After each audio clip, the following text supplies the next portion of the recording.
How do you deal with a criminal investigator? Well, there are many types of criminal investigators. There's the one that works for people like us who are criminal defense attorneys, and they're the ones that work for the government who are investigating a crime. I'm going to talk about both of them. Let's go first with the state or government criminal investigator. You're probably charged with a serious offense. Is it drug trafficking, or is it a homicide? And you're in custody, you're in jail, and this investigator comes in and asks you to talk to him or her. Well, first of all, as a lawyer, I would ask that you don't talk to any investigator without at least talking to me. There are many reasons why you shouldn't do that. One, you may not know all the facts. Number two, you don't know the law. And talking to an investigator, your words are going to be used against you. You might admit to things you should not have admitted just because you want to get the questioning over with. But the one I want to focus on is my investigators. How do you work with an investigator that works for a criminal defense attorney?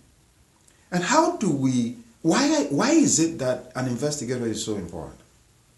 Let's assume that there's a crime committed and you're a suspect. You are in custody and the state or the federal government issues a report, because there's usually a report that results in the summons and complaint being issued. It's a body of facts. It's a position, sort of a position statement of the government as to why they think a crime was committed and who are the suspect. In this case, if you have already been arrested, you're in custody, then you are the main suspect, and the narrative of what happened as it relates to you, the suspect, will be on paper. There could be many, many witnesses. Say there are 10 witnesses that the government had spoken to, that all of them point their fingers at you, that you're the one that committed this crime.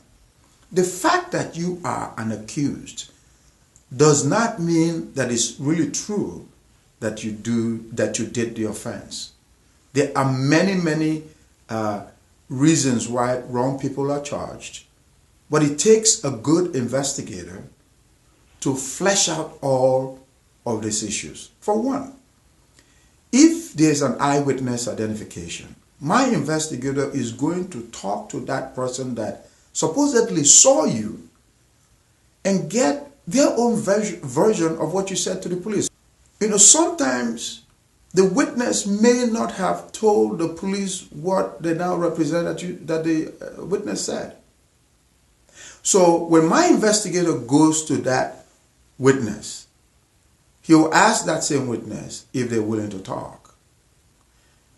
What did you say? Tell me about what happened. What did you see? Where were you? From what vantage point?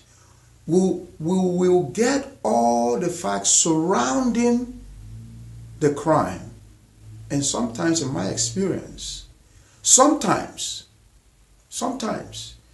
if you were not the prime suspect, if you did not do what the government says you did, those witnesses will clarify things. Because now I am going to get my own statement too about what happened. And my investigator will go about all of the 10 witnesses or any of the witnesses that the government said there were. And we'll talk to them and get the truth. Sometimes there are 20 witnesses, but the government only spoke with the convenient few so that the crime will fit. Sometimes when we talk to all of the witnesses, in this case 20 witnesses as against the state's 10 witnesses, then the truth comes out.